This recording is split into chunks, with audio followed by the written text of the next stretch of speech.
Hey guys, and welcome back to All Things LaToya. Hope you guys are doing well. Today is Vlogmas Day 7. And this is actually not a pre-recorded video, so I'm pretty excited about that.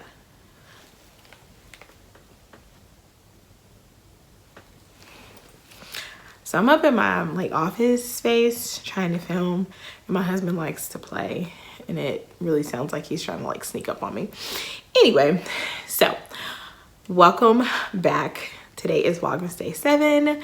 If you're new here and you haven't subscribed, please consider doing so. And if you are not new here, thanks for checking me out again once today. So by the title, you guys can tell this is a story time. And I think this is maybe only my second story time on my channel. The other story time was kind of like a series of videos with my 5 braid stories, so you can check those out if you're interested in that. This light is bright. All right, so story time. The time I was homeless, or I was almost homeless. It's a long story, so we're just gonna get right into it. So hopefully if you guys stick around, you're still here now, then you're interested in this video. So let's just get right into it. In 2000, oh Lord, my memory. Oh wow, yeah, 2008. I was going to school at Baylor, and I'm not gonna do any name dropping on this because I know some people I actually know watch my videos, so I'm not gonna be giving anybody's names. But back in 2008, I was going to school at Baylor. At the time, I had went to the school following after my boyfriend, now my current husband, previous boyfriend. Anyway, so we were at school. I started to have financial issues. And so I was kind of on my way out anyway, because it was just rough. My parents had got a loan, rather my dad did. And I mean, I was just capped out. I was working part-time, and my student loan stuff I was using to pay for my apartment, car note, everything. I was just using it for life. So anyway, my dad ends up getting sick. A little backstory to my father: he's a veteran, and he had a punctured lung when he was in the military. And so every other year he would have pneumonia, just reoccurring cases of the case of pneumonia. So we were living in Giddings, Texas at the time. So he is sick, right? He's so sick, and he will not go to the doctor. Typical a man, just wouldn't go to the doctor, just would not go to the doctor. During this time, I think he felt like something was going on, so he started working on life insurance and stuff like that. Long story short, he tried to include my brother on the life insurance, who no longer lived with us. So just put a pin in that, and I'll kind of tell you what happens with the life insurance. Anywho, he ends up going to the hospital because he starts coughing up blood. So we're okay, dude, you gotta go to the doctor. This is too much. You're sick. So we end up going to the doctor, and we go to this hospital. Well, we go to the ER, excuse me. ER in Smithville, Texas. We didn't know any history about Smithville, Texas. The emergency or the hospital there, and I think it's closed now. I'm not really sure. Don't quote me on that. But after all this, we heard that that's the worst hospital to take anybody to. They just had bad reviews. People just had nothing good to say about them. Anyway, it was the closest hospital there. We took him there. He goes in, and they're running tests. Anyway, make a long story short, they medicate him. They give him morphine, and they put him in a medically induced coma. Clearly they gave him too much morphine, because in the middle of the night he woke up just profusely spitting up blood, and his heart rate, everything was dropping. So they get ready to life flight him to Austin, and I thought it was a normal thing to let the spouse ride when they air life flight them. I think it's the word, when they life flight them. Y'all know what I'm trying to say. Anyway, when they take them, what is it called? Yeah, when they life flight them, right? When they life flight them to another hospital. So it's normal for the spouse to be able to go with them, I thought. But anyway, they refused my mother. She couldn't go. So we had to get in the car. We had to drive. I don't know what happened in the air, but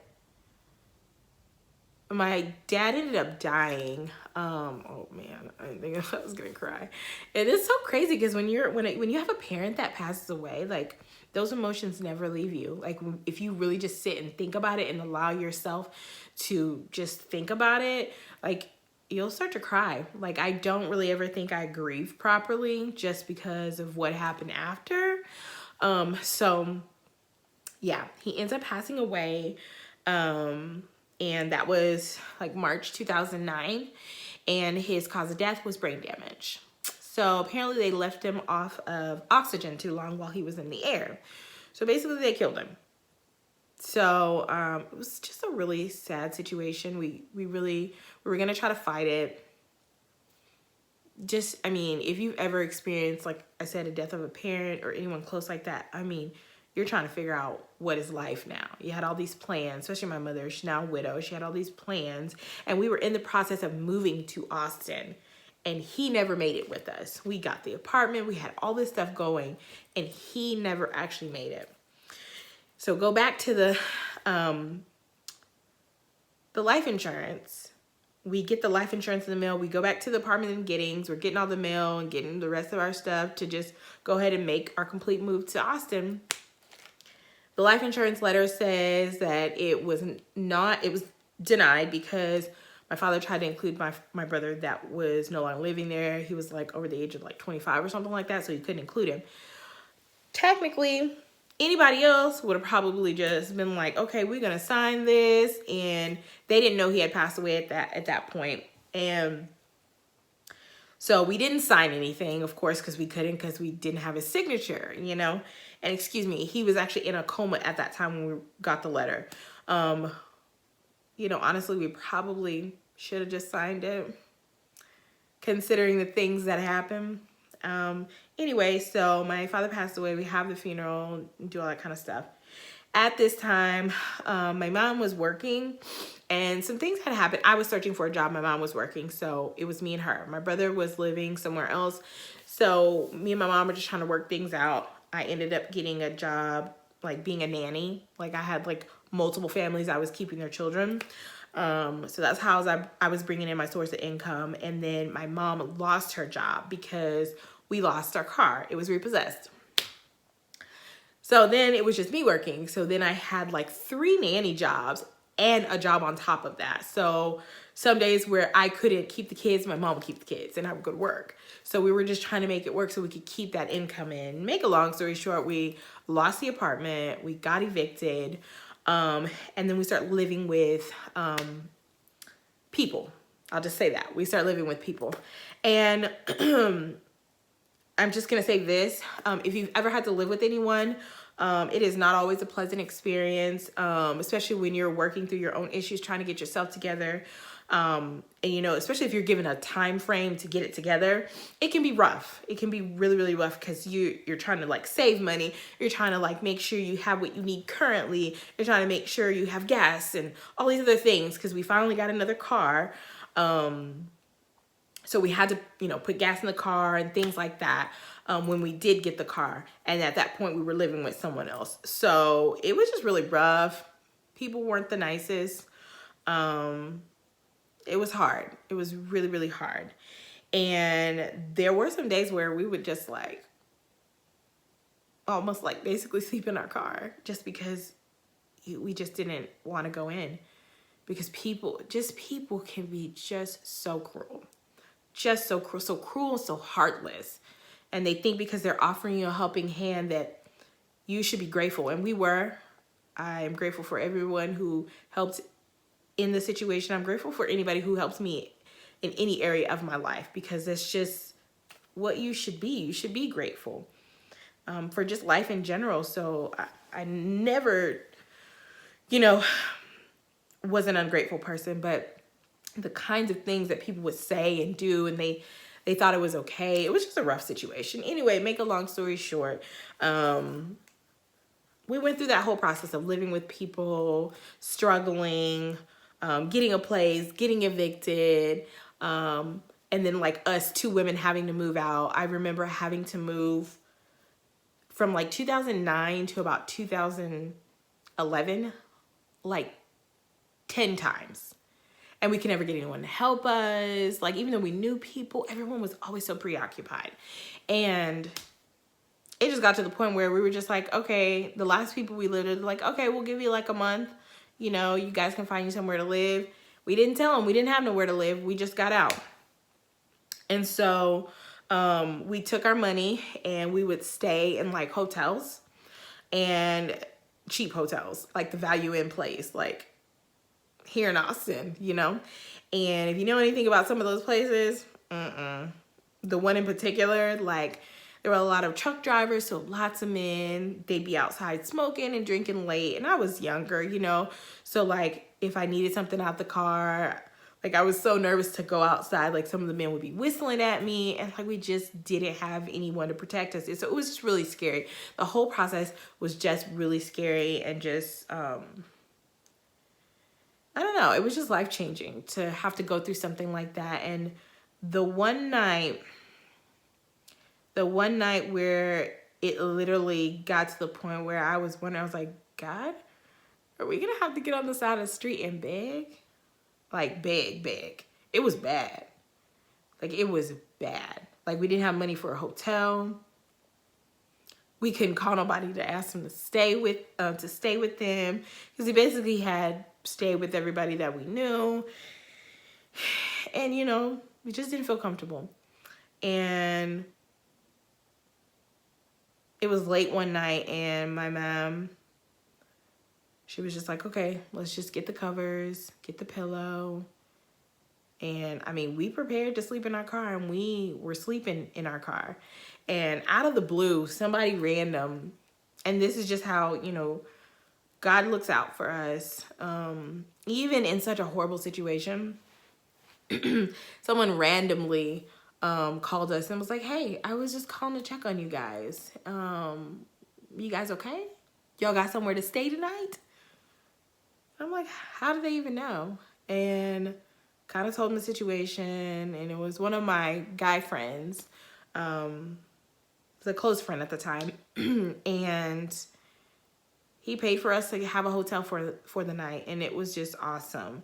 And actually he paid for 2 nights. And thankfully enough, it was enough time for us to kind of like just rest and kind of get our game plan. And then I got paid.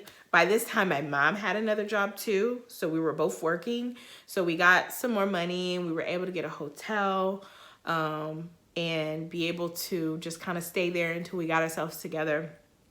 But so I was never on like the side of the street, but I'm telling y'all, in the back of my mind, I knew that was like the next step. I knew it was the next step. Like just losing so much, losing your dad, losing your car, your apartment. And mind you, we didn't have any life insurance, so we absolutely got nothing for a wrongful death. Absolutely nothing. And it was hard. Many sleepless nights. Many nights just crying myself to sleep. Just sometimes even wondering like where the next meal was coming from, because like even though we were working, we had like a car note to pay, we had to pay the people we were living with, and you're trying to save for a place of your own, and it's just like you didn't really know sometimes where like the next meal was coming from. So it's crazy because you just never know what people are going through. Even though they look like they're not going through anything, people go through stuff. And, you know, I'm just giving this story just because I just think it's important to just talk about where I've been. I love to be transparent. I love talking about my issues. I love talking about things that I went through because I like watching stories like this because people aren't perfect and people go through stuff. And sometimes when you're on the other side of that, you don't realize it. You just don't realize it. Ooh, my throat is dry. And so we always need to be sensitive to people and make sure we're just looking out for people that are closest to you. Make sure you're checking on them, you know, making sure that, you know, they have what they need. If you have something you can help them with, man, do it. Don't be selfish because life always makes a full circle. And yeah, so that was a scary time in my life. in our lives, because it was just me and my mom. It was like my ride or die. Just, you know, apartment hopping, living with people, hotel hopping, just not knowing where you were gonna lay, you know, the next night. So I remember there was times where we would literally sleep at one person's house, and then I'd be like, hey, did you call such and such to see if we can spend the night? She's like, no, I hadn't done it yet. I'll do it on my break. And I'm like, that's okay, I'll call. You know what I mean? Just having to call people, hey, you think we could stay the night? It's just, it's a situation that makes you grateful for life. So yeah, so that's my story time. I hope you guys enjoyed it. I kind of jumped around, so if you guys have any questions about it, I can, you know, answer in the comments, or maybe doing another video. But yeah, it was a story time of when we were basically homeless. And thankfully enough, we never had to sit on the side of the street. But that's why like I said, I never judge people who are on the side of the road, because you never know what those people have been through to get to where they are. You know, you don't know what put them there. And it is not always people being lazy and sorry, and just all the things people say about homeless people. So I hope you guys enjoyed this story time. Again, make sure you subscribe, like, share, and comment. Love each other, and God bless you guys.